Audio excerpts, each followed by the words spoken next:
दोस्तों नमस्कार। इस दौरे तरक्की के अंदाज निराले हैं, जहनों में अंधेरे हैं, सड़कों पे उजाले हैं। आज ये लाइनें मैंने इसलिए कही क्योंकि मुझे लगता है कि आज आपसे बात करनी चाहिए। जो विकास हमें आज परोसा गया है, जो विकास की दौड़ में आज हम यहाँ तक पहुंचे हैं, इतनी लंबी यात्रा तय करके, क्या वास्तव में ही चौमुखी विकास हुआ है? जो संतुलित विकास होना चाहिए था वो हुआ है?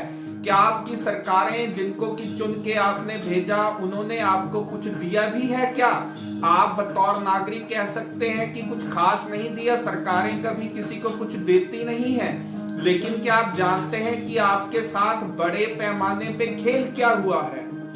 दोस्तों, असंतुलित विकास के चलते एक तरफ भूख से बिलखते बच्चे हैं, कुपोषण का शिकार हो रहे हैं, मजदूर फैक्ट्रियों में उनको न्यूनतम मजदूरी नहीं मिलती, कठिन परिस्थितियों में कार्य करते हुए दम तोड़ देते हैं, उनकी मेहनत की बड़े पैमाने पर लूट हो रही है।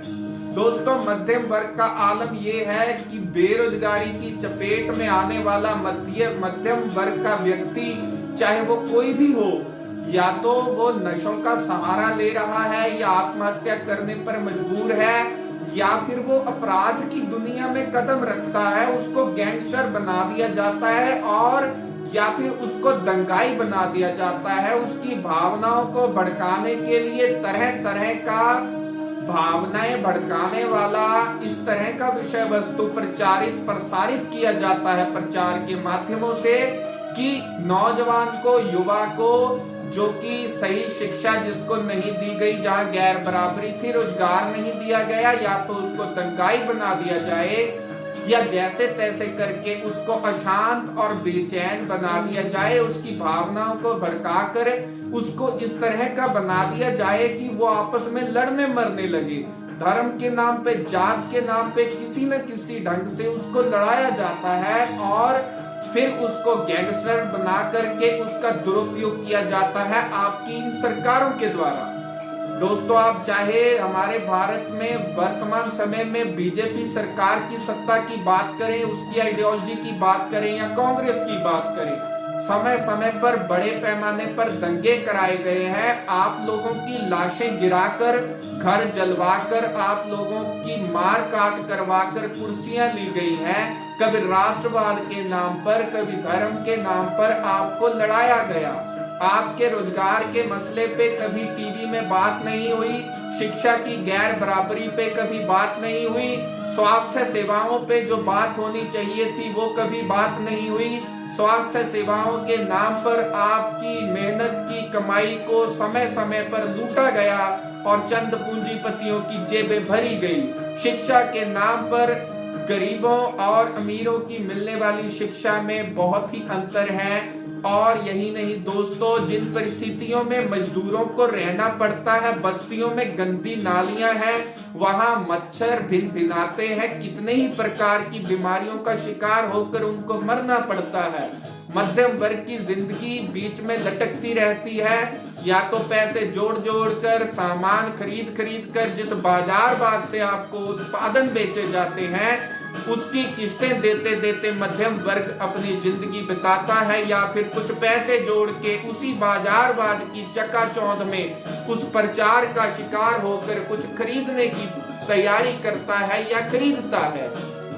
इस तरह की परिस्थितियों में दोस्तों, जब हम कहते हैं कि विकास हुआ है, तो क्या सड़कें बना देना थोड़ी बहुत, या फिर गलियां कुछ पक्की कर देना आपकी, क्या इसी को आप विकास मानते हैं? क्या आपका बौद्धिक विकास हुआ है? क्या आपको किस तरह का विषय वस्तु दिया जा रहा है? आपकी सोचने समझने की शक्तियों को विकसित नहीं होने दिया जा रहा।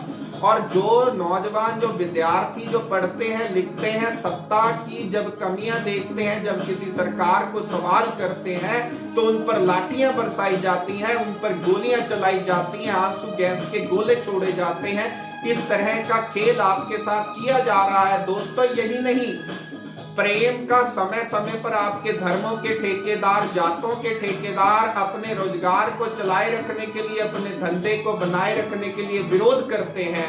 ताकि कहीं नौजवान लोग आपस में प्रेम से शांति से मिलजुल कर रहने न लगे, एक दूसरे की संस्कृति धर्म और जात का सम्मान न करने लगे। ये भी आपके ही देश में हो रहा है हमारी आंखों के सामने, और हम हैं कि इस बाजारवाद की और इस प्रचार की चकाचौंध से बाहर नहीं निकल पा रहे हैं और इस मनोरंजन की दुनिया से भी बाहर नहीं निकल पा रहे हैं।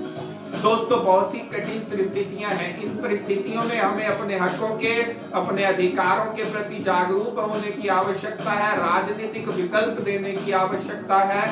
इस बुरी राजनीति को जो आपकी लाशों के ऊपर कुर्सियां लेती हो, कुर्सियां लेने वाले ये नेता, इन बेईमान, इन गद्दार नेताओं का विरोध करने के लिए बड़े स्तर पर आज युवाओं को राजनीति में आना होगा। वो मध्यम वर्ग जो व्यस्त है आज अपने ही आप में, उसको पता नहीं है कि उसकी लूट कैसे हो रही है, उसको समझना होगा कि किस तरह से उसके टैक्स का पैसा जो वो टैक्स के रूप में देता है चंद लोगों की जेबों में पहुंचाया जा रहा है, नेताओं और व्यापारियों द्वारा मिलकर खाया और पचाया जा रहा है। हमें बड़े स्तर पर सामाजिक संगठन बनाने की आवश्यकता है जिसके माध्यम से हम अपना कुछ भला कर सकें और अपने हकों के लिए हमें एक होने की आवश्यकता है और इस खेल को समझने की आवश्यकता है। दोस्तों, मुझे लगता है कि अगर इस तरह की बातों पर हम विचार करना प्रारंभ करेंगे तभी कोई सकारात्मक परिवर्तन आ सकता है। धन्यवाद।